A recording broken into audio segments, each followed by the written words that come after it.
Hi,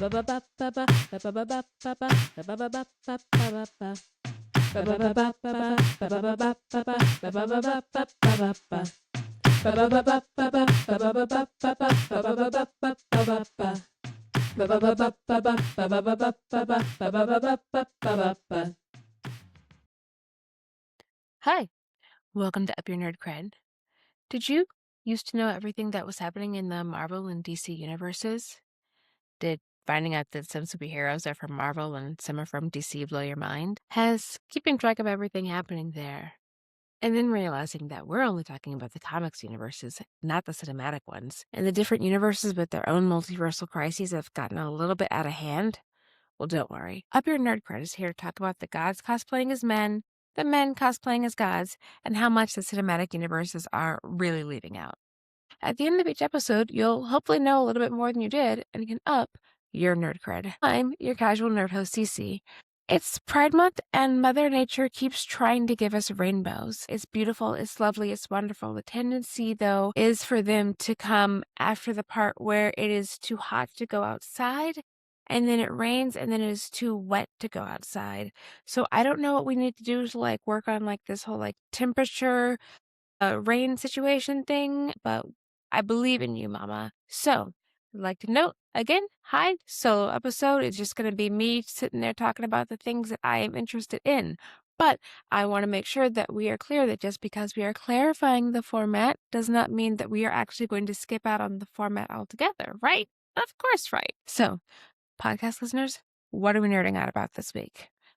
So, realistically speaking, the movies have been really solid this summer, although there are one or two that I am kind of annoyed about. Apparently, we all need to go see Catch the Jellicle Ball. I'm told it's a revelation, essentially. And the reflecting pool in Washington, D.C. is sickly green, which I'm sure isn't symbolic of anything. What am I nerding out about personally? Okay, look. I know that is what I'm about to talk about is slightly different than what it is that we usually talk about on a nerd podcast, but the Knicks in the NBA finals, y'all, okay? Let's not get excited. I found out that the games were happening last week, okay? So don't think that I'm following them or anything, right? But I found out that apparently they had this really fantastic winning streak that they were going through, which, very cool. And then I found out that apparently they hadn't been in the finals since 1999. I'm like, oh, wow, go team. And then I found out that they apparently hadn't actually won since 1973, I want to say. So the energy in the city was just super electric and crazy, right? Like, I'm pretty sure that if you are connected to any of the NYC social media kind of threads or whatever, in that bubble, you saw the whole thing of my Christian Dior and Nixon 4. Now, I did notice the part where someone decided that they wanted to show up and ruin the vibes, and they were in fact incorporated into the rhyme. But the actual finishing, winning rhyme was, my mayor's still Muslim, my bagel's still Jewish, the Pope's on our side, Nixon 5. I gotta tell you, I'm not really again, I don't follow basketball.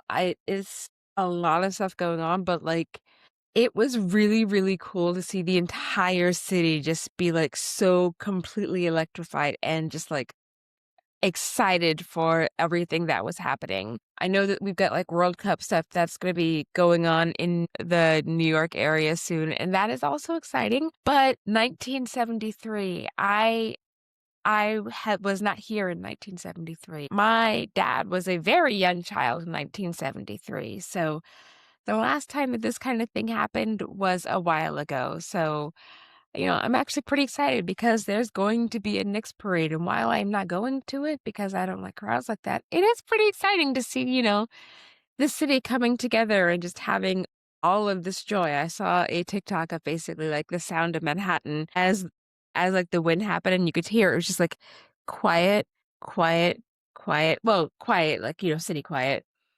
And then just a wave of just cheering happening, and it just replaced the entire soundscape of just hanging out in a city late at night. It was beautiful to see. I'm so hyped. I love New York. All right. So we're gonna take a quick break for me to go and have a bit of a moment because again, I don't even follow sports ball like that. Okay. But like, 13 wins in a row and then like one loss because of someone else. It's so much. Anyway, we'll be right back to up your nerd cred. Welcome back. So, podcast listeners, I was thinking some more about the discussion that AM and I were having about Lancers in our previous episodes. Now, for a quick review, my general definition of a Lancer is a person whose job it is to tell the leader when they're being fucking stupid. If you want to get technical, the term itself has been around since the Middle Ages, although the function has been around much longer. Lancers were sort of like man-at-arms, and you're not going to believe this. They would carry lances into battle, right? I know, it's crazy, right? Okay, you've seen jousting videos, right? So actual lances had like steel points on the end of those big old sticks, and they're the ones who are in that initial charge, right? So basically, you're looking at an old-timey kind of bayonet thing before they had like the guns attached to them, just like a lot of just like pointy things coming at you very fast. You know what? Find your nearest middle-aged dad, ask them how the French forces use lancers in Waterloo. They can explain it much faster than I can. Not faster, but more thoroughly. Anyway, focusing. The Lancer, as a trope, is going to be the one who speaks plainly to the boss. They're going to make sure that the leader is not overly convinced of his own goodness or ideals. Yes, it is possible for female leadership to get up their own butts, okay? If you look at the lineup of a lot of these comic books, you're going to mostly find dudes, all right? This is kind of what happens when your comic books are written by men. But even with stuff that, like, are written by women, it just means that we have an equal opportunity to be awful, okay? So don't think we don't remember that President Coin was out there being just as terrible and dictatorial as President Snow was. But you know what? That's not the point. The point is that good leaders do inspire followers, right? But a good leader who doesn't have a tempering force to keep them grounded, they might become overly convinced of their own greatness and lead the group into, let's call it, a foreseeable danger, right? But let's think about this, right? Even within the hierarchy, right? The Lancer is definitionally outranked by the leader, right? And ultimately, they're there to keep the leader from continuing down a foolhardy path. How does this work? Well, honestly, it's because the Lancer is slightly freer to speak than the others in the group, right? Now, sometimes it's because they're best friends with the leaders, and sometimes it's because their surliness is hiding how much they really want the team to be successful. Maybe they're able to pull it off in a respectful way. Like, you remember the time that Lady Danbury had to explain the marital act to a naive Queen Charlotte in the Bridgerton verse? Yeah. Otherwise, things would not have succeeded as far as this whole, like, great experiment.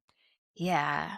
If you want, you have King George realizing that carrying the weight of being a king into sessions, for his vocal training was hindering him. Whereas if he was able to just be Lionel and Bertie working on his speech, they'd have a way more effective use of time. And it turns out that even if they have their own specific goals, the Lancer is there ultimately to fulfill the goals that are set by the leader, right? So if you consider the fictional Bridgerton peerage is, fairly well integrated, and the real Charlotte and George, the third had like 15 damn kids, and the other George did in fact give that speech. Oh, that's beautiful. Now, a leader who doesn't have someone who can honestly tell them when they're being a destructive force may incite or drive whatever team or 250-year-old country to ruin, or any age nation, all right? The Fire Nation has been around for a while, and Ozai and Azula were causing a lot of problems the world over. Just the fact that we don't think that We may not acknowledge that there is a war in Bossing Say, but that doesn't mean that there is not a war. Now, I do acknowledge that I am making a lot of references to royalty in my description, but there is a reason for that. It's like the concept of a smartass who can tell the leader the truth, who can like actually speak truth to power without necessarily getting in trouble because the leader thinks that they're funny. That's the reason that court jesters existed, okay? Like, the fool can go and just sit there and be like, herp, if you send your army into battle, you're probably gonna get them all killed. Nobody's prepared, and all of your soldiers are undertrained. In ways that a general could not necessarily do, okay? And now, listen, don't think that I'm, like, acting like this is not a dangerous job, okay? If you tell the king that they're going to lose, that they are being stupid, you might lose your head. Not gonna lie. But it is the fact that the jester is actually willing to disagree with what the king is saying, and they are speaking with candor to the king. And honestly, that kind of thing has probably saved at least a few lives. And it's also important to note the Lancer isn't trying to take the leader's job. That job is stressful as fuck, okay? And there's very, very little glory in the day-to-day at all, okay? That's why a lot of presidents and prime ministers, like their before and after photos, like they look like shit at the end of their terms. Now, if you're Liz Truss, then we have like a head of lettuce and then Liz Truss, never mind. Anyway, most stories that people are reading have nothing to do with being the head of state, right? So instead of having stories about, the jester trying to make sure that the king doesn't do something ridiculous, we have the funny and snarky and cynical friend who complains about dangerous aspects of the plan. The entire time, though, they're mean mugging anybody in the group who is like not actually like standing by the leader. Disagreeing with the leader is fine. Not standing with the leader, though, that's a problem, right? Okay, like they do have their own skill set and ostensibly could lead themselves. And I'm not gonna lie, occasionally, when called to be the leader, like, if the regular leader's out of commission, they have been known to step up and lead the team and get things back to where they're like, trying to get to. But as soon as the leader is back to full strength, they are happy to return to their trope spot.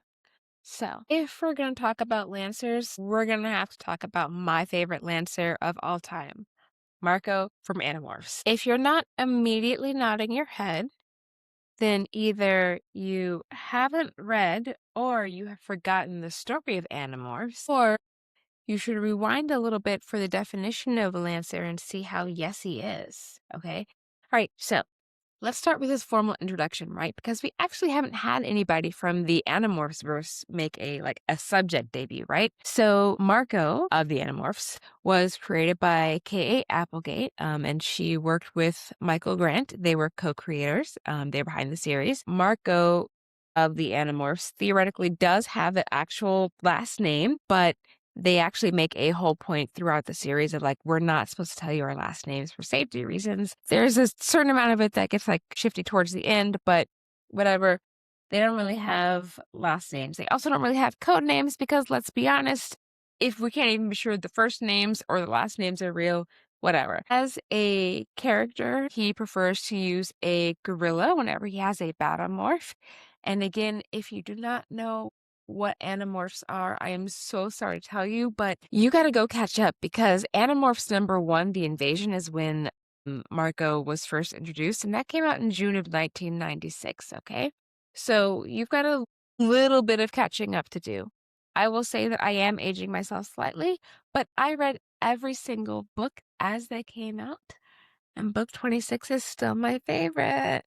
Anyway, Marco stays being my definition of a Lancer because he embodies the trope so much. He embodies the trope so much that, like, I go to look for Lancers on TV tropes literature, right? And he's the first Lancer. Again, I checked. Is it possible because Animorphs is the first one on the literature thing? That's not important. What matter is Marco has so much usefulness that he brings to a group that he pretends to be in really under protest, right? Theoretically, he's mostly there because Jake, the leader, is his best friend. I'm hoping that all of our listeners have memories of being 12 to 14, because this is not a minors podcast anyway. But I mean, we all remember, like, that's when you lock in with like that lifelong friend who stands up with you at your wedding, okay? Like, that's when AM and I met.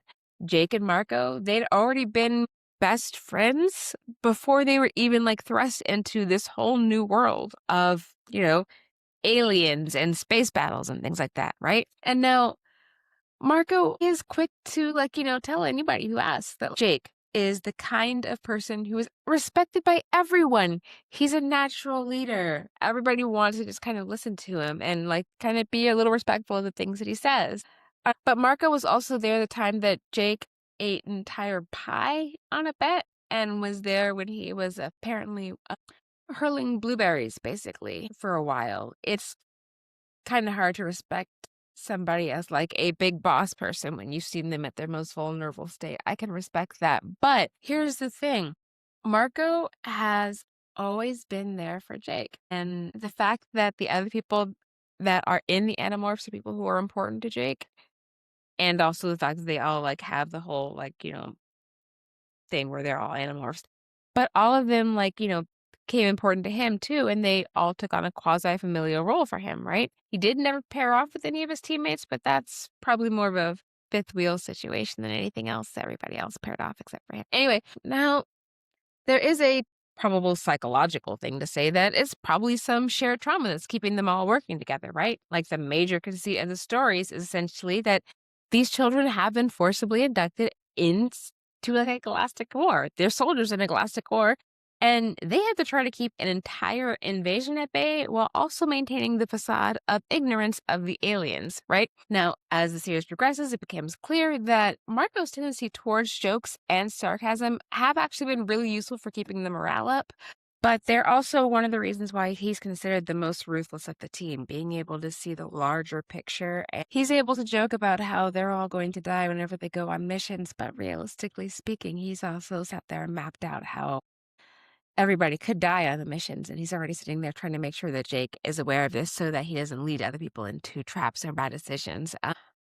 There is a whole laugh to keep from crying vibe that Marco has worked really, really hard to have. I mean, he really wants to support people that he cares about, even when he pretends that he doesn't, right? And we start out with him in the series having an incredibly valid reason to drop out of the fight at any time, right? Before the series started, his mother's boat had disappeared and she was presumed dead, and his father just completely fell apart afterwards, right? And now Marco could have just sat there and been like, I'm gonna let you guys manage like difficult tasks. I can be here as an ants leader. But he stood by his best friend. He stood by his team leader. Told him he was being stupid, but he stood by his team leader. Now, as the story progresses, we actually discover that Marco's reason to fight is actually more personal than, any of the other Animorphs, right? Like, Jake is fighting to free his brother. Marco is fighting to free his mom and put his family back together overall, right? Freeing her became his personal goal. But he is always ready to back Jake and the team's goals of countering an alien invasion. He doesn't go rogue. He doesn't actually refuse to fight and doesn't try to take over. He just notes when the plan is stupid and suits up. Marco and Jake's friendship is one of the few to survive the entire series, although, let's be honest, K.A. knew that she was writing a story about child soldiers in a war, and war changes you regardless, so you know what? I will absolutely wax poetic about Marco for hours. Honestly, the whole series was huge for me, okay? So I want to, shift to a Lancer here that we have in our DC Marvelverse, right? So if we're going to talk about my favorite Lancer in general, I'm going to have to admit that I have a much softer spot for this Lancer than most people would give him credit for deserving. Being a well-trained assassin generally is nothing to sneeze at, and Clint Barton is absolutely that. But if you think about who it is that he hangs out with, well, I mean, a lot of people have clowned Michelle Williams for being the third best member of Destiny's Child. But that lady keeps up with Beyonce, okay? Let's do a quick formal introduction and explain why like some of the things that the cinematic universe left out. So we are specifically introducing Hawkeye, whose government name is Clinton Francis Barton. He was created by Stan Lee and Don Heck and debuted in Tales of Suspense number 57 in September 1964. Now, we're first coming upon him in the comics, and he is just a minor annoyance to Iron Man, right? He wanted to be a hero, but he got sidetracked by, well, Black Widow wasn't always on our side, okay? Anyway, it's crazy to think that Russian intelligence or Soviet intelligence or anyone from that area, I don't know, but like who would sit there and try to influence Americans into attacking their own countrymen? That's crazy. That wouldn't happen in the real world, right? Anyway, despite the fact that he could have easily been a short-term villain, he's managed to persist and has actually managed to become a new Avenger, Kate Bishop, namesake mentor, and honestly, the reason that he got this place is in part because the original Avengers had gotten too unwieldy to be a single team up. Marvel needed to do something of a reset. So essentially, the original team was scooted off for the most part, and then Quicksilver, Scarlet Witch, and Hawkeye were chosen as basically like reformed villains to join, a new Avengers, right?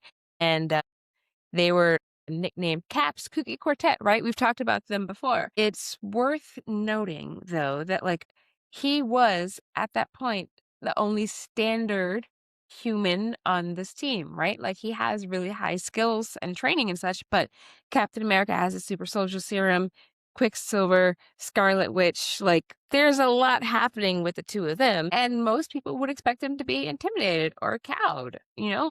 As a reforming villain, one would think that he would defer to Captain America, like he's a living avatar of goodness. Clint doesn't give two shits. He complains about Cap's plans. He bickers with him. Captain America's super soldier serum body could absolutely wreck Clinton hand to hand, but he still continued to poke holes in Cap's plans and then gets all of his arrows in the quiver and gets to work. Now, we still haven't really nailed down entirely where Scarlet Witch actually shakes out in the cosmic hierarchy, because I just want to point out that not everyone can tell the Vishanti to, suck it, but Wanda can. But even with her, Clint isn't quaking in his boots.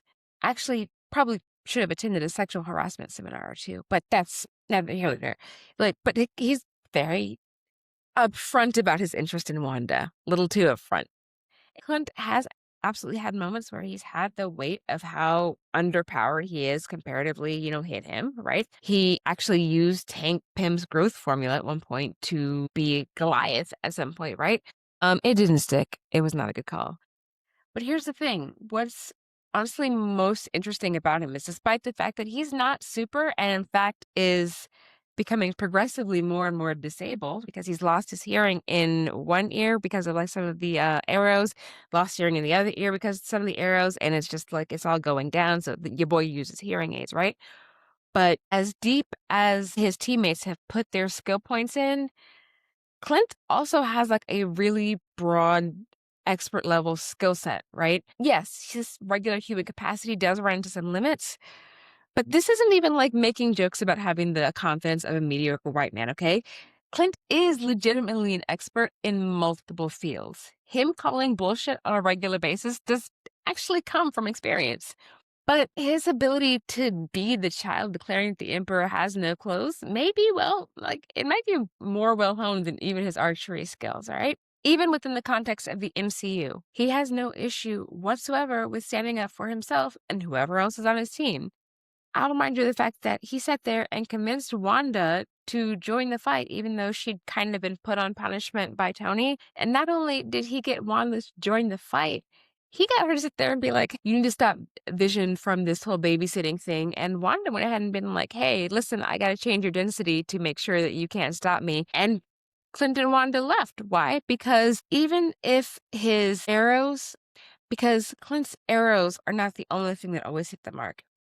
It's his words as well.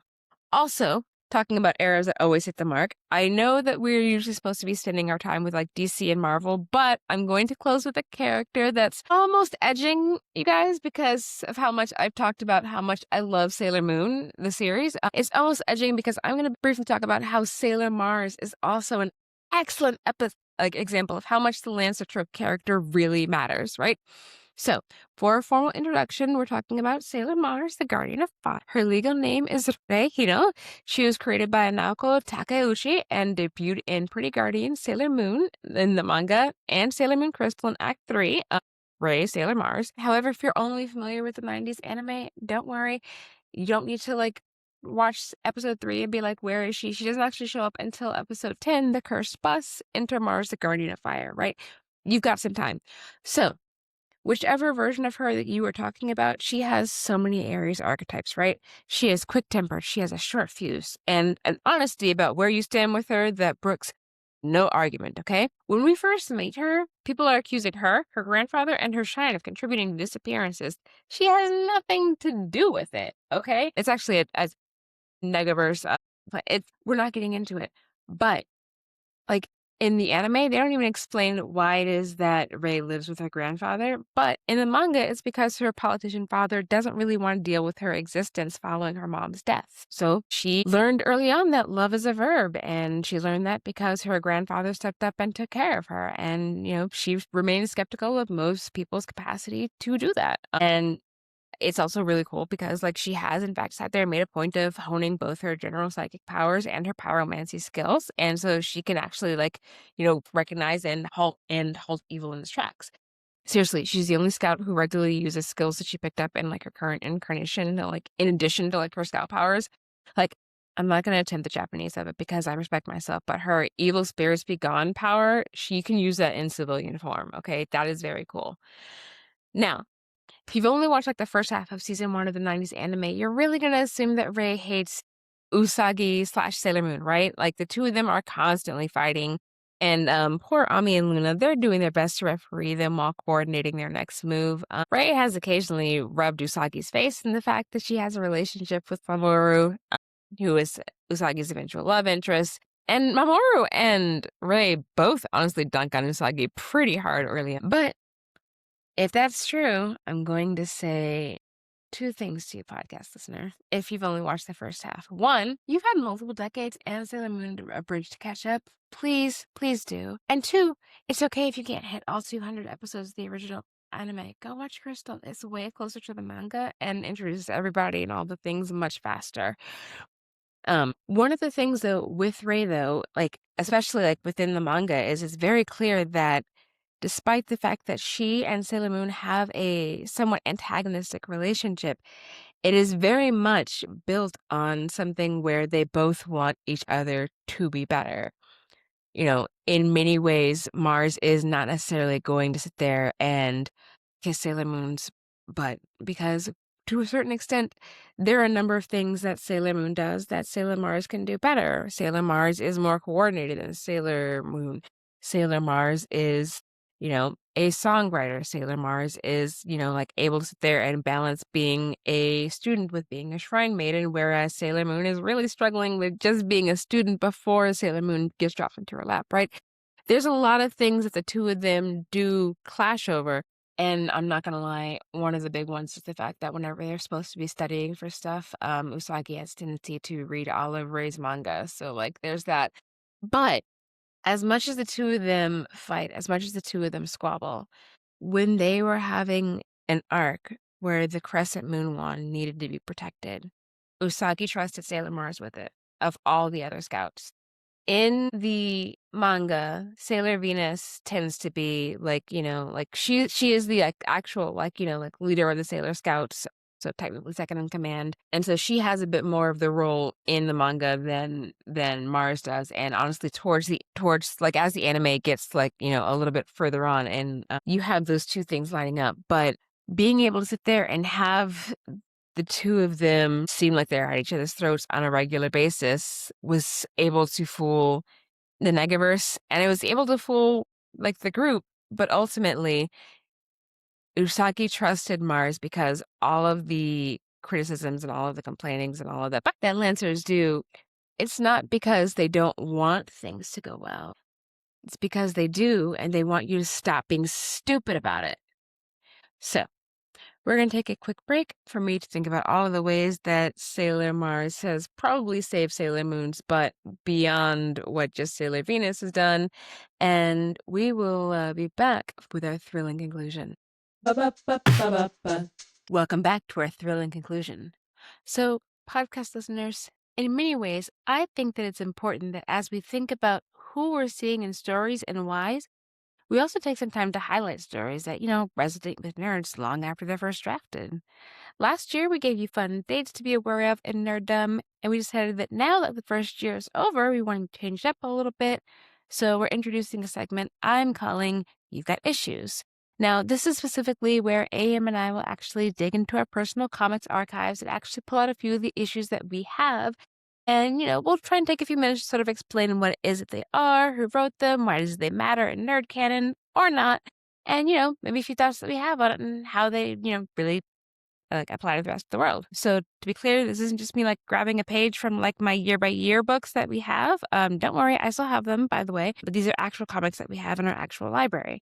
So the volume that I'm pulling out tonight feels actually rather poignant on multiple levels because Watchmen starts with a Lancer's death and goes on to end with a former hero killing millions of people at once to achieve world peace. And as someone who lives in New York City, as one of the places that's, where people are killed by the millions to achieve world peace, I am pretty biased against a giant squid being teleported into my city. So if you are unfamiliar with Watchmen overall, how? I don't know, but it's very cool. Written by Alan Moore and illustrated and lettered by Dave Gibbons, and then John Higgins, the colorist. Okay, cool. So I will note that Watchmen, this graphic novel, has been out for about 40 years, and it's become a movie, and it's become a spin-off TV show, both of which are probably the reason why a lot of people are familiar with it more recently, in part because this did come out 40 years ago.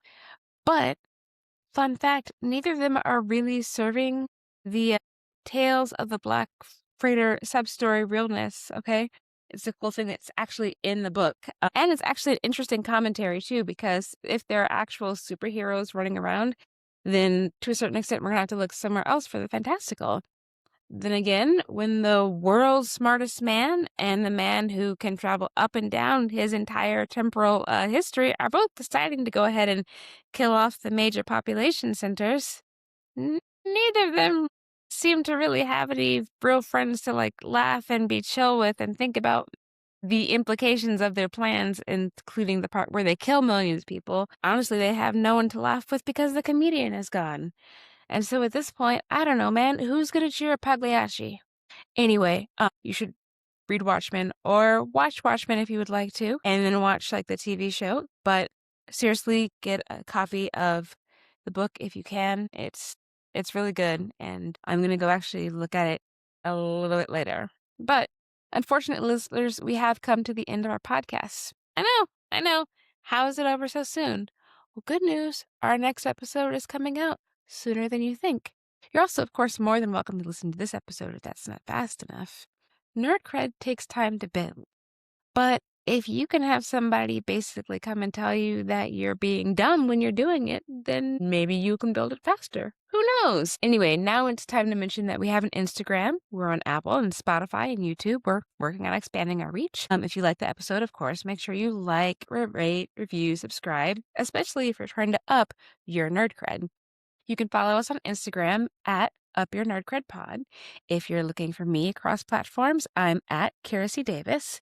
You can find my co-host at Diaz Art, and you can come and yell at him about continuity errors or show him your fan art, the good kind, either way. But if you have a burning question that you want us to discuss so that you can up your nerd cred, make sure you like and subscribe. Like we said, leave the comment, and if we pick your question, then we'll shout you out in the discussion segment. Also, make sure you get your friends to like and subscribe too, and your family members, and the coworkers that trust not to be weird about listening to the same podcast. And actually, how are you and your boss doing? Good night, everyone.